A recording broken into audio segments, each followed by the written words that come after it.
叫大家唔好賭石，唔好有僥倖心理。呢個粉絲咧花咗188萬買嘅一塊石頭，諗住開到幾條手鐲，切完之後手鐲開得一條，唔好講話180萬啦，連80萬都唔值。買成品唔過癮，好奇心去買料，原先佢以為一份天空藍嘅料，開落之後發現其實佢一個藍飄花，好密散唔開，種水係好老好 OK。你睇下有死年夾雜住晶體，佢出嚟嘅貨咧就唔靚啦。第二個唔好咧，飄花飄得好濃烈，佢冇留白，佢冇飄起身，哪怕你種水好好，佢依然都係減分，成條嘅晶體感都係好重。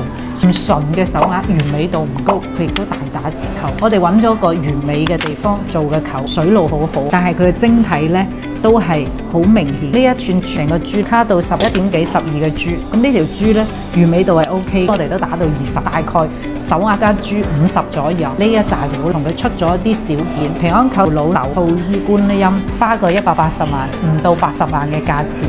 你話呢個教訓係唔係好大？我相信同你有緣嘅翡翠，你一眼就會睇上佢，就會心心念。前錢嘅工場呢度呢，每一日都喺度做貨，每一日都帶住驚喜，帶住期待，所以時間過得好快。如果大家都中意品質翡翠嘅，可以多啲嚟前錢呢邊嘅源頭工廠睇睇，相信你一定不枉此行。